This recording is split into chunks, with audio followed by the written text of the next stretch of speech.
We are Wrestling with We, the podcast.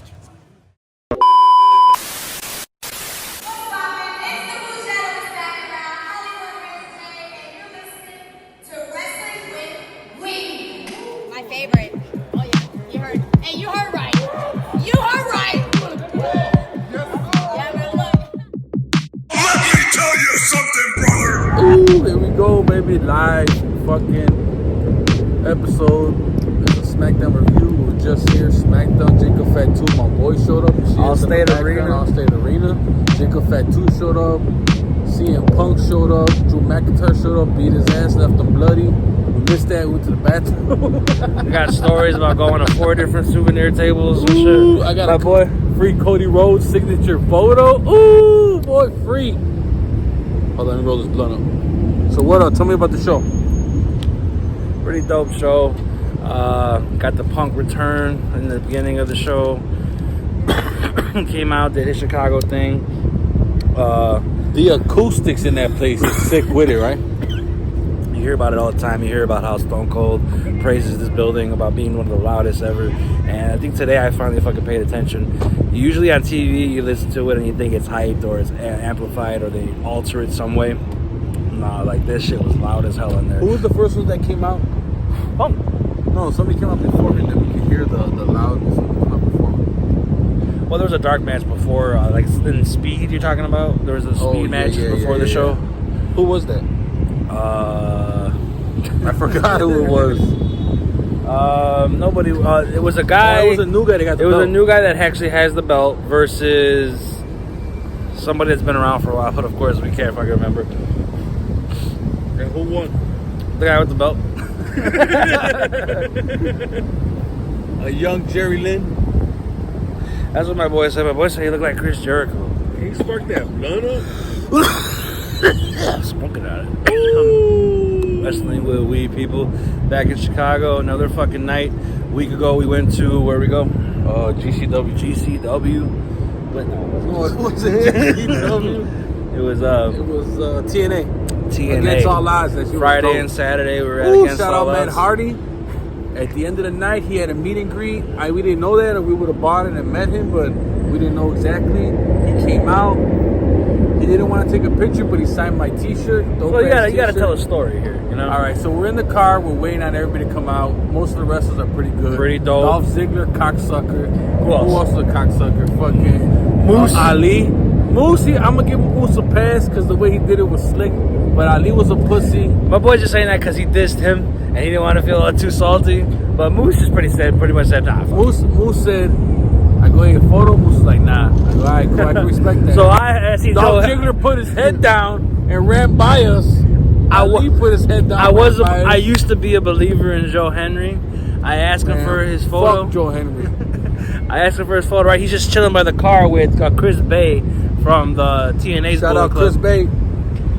And he's just sitting there standing ready to dip, right? And he's just like fucking 5 feet away from me. And I'm like, hey, Joe, quick pick, ready to go. Quick snap. I can't do it, brother. 2 seconds. I can't do it. I did a meet and greet and I can't do it. I'm like, whatever. Just like, here, you want the $40 fucking dollars? Here's the $40. Let me get a picture. My boy Matt Hardy stopped, right? He stopped. I go, hey, can I show you my shirt? He's like, yeah. You gotta put up the shirt. I put up a picture of the shirt and I got dope ass N64 no. Want me to sign it? I go, hell yeah, he signed it. Shout out to Matt Hardy. Even though he still did a promo after that with Jeff Hardy and Reba and did all that meet and greet and did all that shit, and he still had the time to stop and speak to us. So we fuck with Matt Hardy forever. And he was cool too because my boy just kind of like rolled the window down, all like sus and shit. It's like, hey, Matt, I got a pic. Can I show you my shirt? No, first I was like, can I get a pic? And he's like, nah, I can't do it. And no, you can respect it because he had a meet and greet. But then when I told him, hey, you want to see my shirt? He loved the shirt. He wanted to sign it. Hey, he signed it. You know what I'm saying? So Yeah, he was cool to do that. There was a lot of cool wrestlers there that we saw. I took pictures with PCO. Hell yeah, Rhino. Tommy Dreamer. We took Tommy the fucked Dreamer up was picture cool. of me with Tommy Dreamer. But it's okay. Who else did we meet? Sammy Callahan. You took one too with him, right? Nah, he was all you. Oh, damn. Sammy Callahan definitely. You were more of a Sammy Callahan fan. Yeah, he's dope. He does a lot of death matches. Sammy Callahan, you the man. So that was last Friday and Saturday. We were there. We saw Mike Santana was there. We were on TV. We were on pay-per-view, so baby. If you, I don't know if you we can watch, put up a clip. Yeah, I could probably put up the clip. I don't quick know if 8 they're seconds down or whatever. for it, but I'll put the clip up of us right He there. came right by us. Marking out. Fucking stepped right on my brand new Yeezys. Brand new white and gray Yeezys. He stepped right on top of them, but fuck it, man. Arena, good show. Fucking, you know how we do. We fucking get in here. We bought the tickets like 10 minutes before walking in. That's And how we do it. Then you live in Chicago. Snuck our way to the front row. Jacob Fatu debuting for finally in WWE. Well, I heard him sign like 2-3 months ago already. Yeah, he noticeably lost a lot of weight and is getting a lot more muscle on his body, but we kind of like the way he was built, like what's my boy Umaga? He had that big body, but he was still flipping off the ropes, fucking doing crazy. You know moves. that we already posted a bunch of shit about Jacob Fatu, and we fuck with him for a minute now before he signed with WWE. Everybody, when he came in, everybody was like, "Who the fuck's that? Who the fuck's that?" My boy, he was the only one. And I knew right away who it was, boy. Ooh. So now, us and like 2 other people behind us. So now it's official. We got the new bloodline by Solo, Jacob Fatu, Tama Tonga, and Tonga Loa. Tonga Loa, yeah. And so assuming that that's they're 5 being controlled by The Rock, that's 5. And we're going to be waiting for Roman's return. We're going to reunite the Usos. And I feel like we're going to see our boy Zilla, who's on the GCW circuit right now. Shout out Zilla. He did a crazy ass spot. He's a beast right now doing shit. He's a big monster. And then that new other guy I heard they signed from New Japan, Hakilo or something like that. He's like 6'7". He's tall, Samoan guy from New Japan. They signed him too. He can show up. Yeah, so it's gonna be. They're gonna reunite the Usos, but not as a tag team because main event Jay got his own shit going. So they're probably just gonna come in, help Roman fight him off. You think Jay's gonna win the Money in the Bank? He's on the cover. He's on the cover of the poster. I think he should win it. He's got a lot of. He's a good world heavyweight champion, not WWE champion. I feel like that the world heavyweight champion needs to be spread out to a couple other people right now because Cody's got the world title on lock. That's not going to be going back and forth. That world heavyweight title, that's the one that's going to be active. Well, he got the world and the WWE title. And I feel like between Drew, Punk, Seth, fucking we might see Punk coming out right now. Damian Priest. I feel like there's a lot of people that are waiting in line for that belt. So I don't know about my boy Jay getting it. Yeah, they said Punk went home in the ambulance, but I bet you he's coming out right now. We missed it. I don't know. We're going to talk about it a little bit. Drew McIntyre attacked CM Punk backstage. We thought it was the bloodline. Brought him out and laid him out.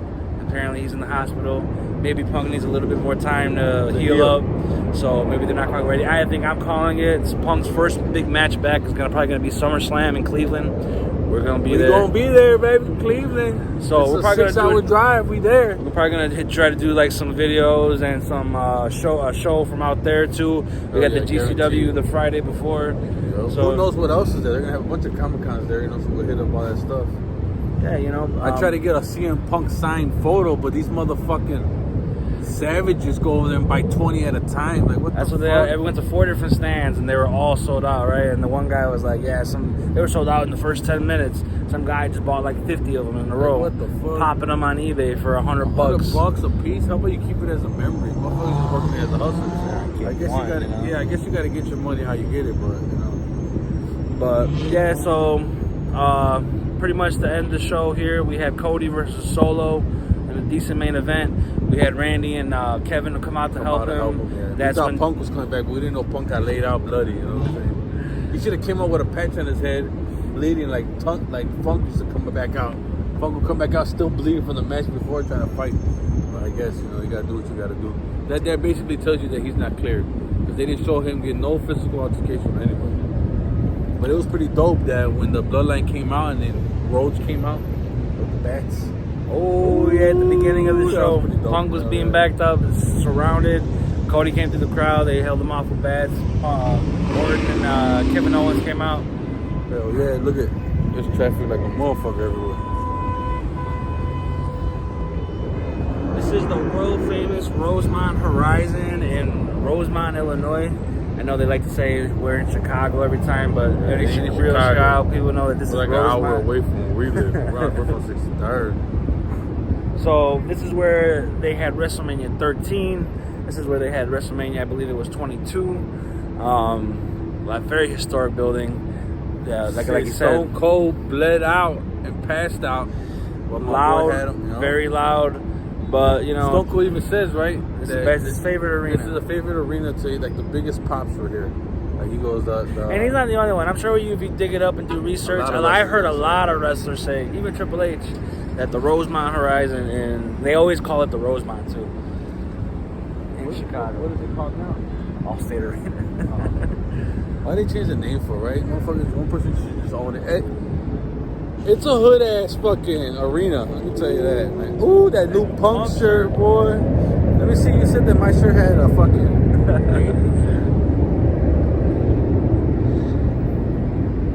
So yeah, we got a lot of things coming up.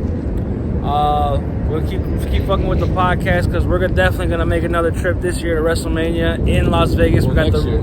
Well, that's right. This year's WrestleMania. Yeah. You know, a lot of rumors, big matches, CM Punk versus the Second City Saint with the date right there. It's got a date on? Hell yeah. It's got the little shit on the back. But yeah, it was pretty dope. It was a dope SmackDown. It had to be a dope SmackDown for Chicago because Punk's back, you know. We're gonna throw the Haley Jade intro at the beginning of the show. Haley, if you watch this shit, I hit you up an email. Hit me back up. We can set up some kind of interview. Maybe if you're out there for WrestleMania weekend. Definitely Cleveland. Oh yeah, you know what I'm saying? Link up again. Yup. Want to keep it short? Or... So right now, well, right, Don came out at the end to fight, what you call it or whatever, you know. They did a lot of Money in the Bank qualifying matches. I think they got Andrade's in that bitch. We got. It's gonna be one hell of a fucking Money in the Bank match. Where's that gonna be at? In London or something? I think it is a foreign state. What I heard was that they're only gonna do the main 4 pay-per-views in the States, and that every other PLE is gonna be in another country, because you can't deny the last showing from France, the Castle in Scotland. These fucking crowds are rocking, and you can't, you want smaller venues. You want to have that energy in your show, and you hate to say it, but I think look at the energy in this show today. It was nice. It was nice, but it wasn't no France or Scotland, because there was no big matches in SmackDown. I mean, so yeah, what you got? We got what we got next? The next show is gonna be AEW. We're gonna go to an AEW show for the first time in a minute. It's the first time they've been in Chicago. So yeah, we're always in Chicago. No, yeah, that's true. There's one time we're in the city and we're not there. So you got AEW. But they got Forbidden Door coming up, and we talked about that earlier a little bit. You got Swerve versus Ospreay. Do you think there's gonna be a title change in that? Is there a title up? Yeah, the AEW, I think, no? Or I don't think so. No, it's just we'll see. Yeah, I'm not sure. I'm not positive, so I don't want to lie to everybody. But I don't know. It better not be for the AEW title. And if it is, Swerve's going over. Because you can't give Ospreay 2 belts. So you're putting Ospreay down? Not putting that, but you can't have 2 belts. Come on. Why not? Warrior did. Yeah, but it's a different time, you know? Like, Ospreay's not ready for that belt. You're going to give it to him right away. He hasn't even been in the company fully fledged for 6 months. He's getting the belt already. Look who the booker is. Stupid ass Tony Khan. I mean, he's not stupid. I just guess he got a lot of stuff on his plate. You know? Let me see if it's for fucking the world title. AEW World Championship match. When is that? This weekend? This is going to be the 30th, next Sunday. And then you got Moxley versus Naito for the IWGP World Heavyweight Championship. Moxley, I feel like Moxley's probably going to lose that one because he's not really going to hold up that New Japan schedule anymore. Yeah, he's just doing. He just won the belt so that they can have a crossover match at the New Japan Pro Wrestling belt is going to go back home, where it should be. Exactly. Tony Storm versus that. You see that new chick? That Asian, I like her. Yeah? I like her. Shirakawa. Was that crazy one that talks raunchy? She's definitely raunchy. She's coming out shaking her ass. I was like, what the hell is this? That kind of hinting that like her and Mariah May had like some history back in the day. History? Yeah. So that's why you like her, right? I just seen her. She was like, no. She was saying something. Title for title, Mercedes Moné versus Stephanie Vacure, who is, I believe, the Mexican wrestling promotion. She's a champion? She's their champion. Triple A. I don't know if it's triple. Let me see. I don't think it's AAA. It's she's the New Japan Strong Women's Champion. Oh, okay. So I you think know Mercedes Moné is fucking taking that shit. Orange Cassidy versus Zack Sabre Jr. Zack Sabre Jr. I fuck with him. Remember? I think Zack Sabre needs a win. I think he's lost, right? Like the last two Forbidden Doors. He don't have that belt. He has that belt. Weird belt. Nah, doesn't have that one. That's like a flat belt. There's a 6-man a ladder match for the TNT Championship. Because it's vacated. And there's 2 people that haven't been announced, so probably surprise entrance. But right now there's Dante Martin, Mark Briscoe, Takeshita, and Jack Perry, and 2 surprise people. So that's ladder matches. That should probably be a good match. And then finally Brian Danielson versus Shingo Takagi. Shingo Takagi, I don't know who that is, but it's going to be a good match because Daniel Bryan's in it. Remember, I think Shingo Takagi was the New Japan World Heavyweight Champion before he was holding it. He had the suit on? Yeah. Okay. Yeah, he was a beast, and then you just didn't hear about him. Mm-hmm. So I think we got everything, but do you think Swerve's going over Ospreay, huh? Yeah, no doubt about it. But let me tell you this, though. Watch every single one of, if you haven't, go back and keep up with it and watch all Daniel Bryan's matches because it's going to be his final year. Yeah. So you better enjoy it now because if he's not wrestling no more, you're going to be like, damn, I wish. I don't know, though. The last couple clips I've seen from his matches, they're like sitting in front of each other, just like slapping each other. Yeah, Japanese style. That's not my thing, I guess. Yeah, that's Ring of Honor. That's the kind of shit that like people that don't watch wrestling be like, what is this shit? Yeah, but I mean, you gotta go with it. But so this is our outro, I guess, to get out of here. Car's about to pull out. We're about to get some room, get out this motherfucker. But it was a great show. Shout out to Matt Hardy. Shout out to WWE. Shout out to CM Punk. Shout out to Cody Rhodes. Shout out to my boy Jacob Fatu. I wish we would have hit you before you joined WWE. We gotta get Zilla. We gotta see what's going on. We gotta get Zilla. We're gonna try to get Zilla before they get big time. But you never know. Jacob Fatu still might do an interview, but he just can't do the weed shit no more because, like, you know, certain wrestlers that we bumped into were like, hey, you can take a picture with me, but not with that blunt, right? Like your boy Tommy Dreamer. Oh no, Rhino. My boy, I understand though. My boy was gonna take a picture with Rhino, like, and this is my boy Leo. You're Rhino. What's my boy Leo? In my hand, but he was like, nah, don't have it in your hand, and I go, I respect that. He's probably running for office or something. But yeah, we gone.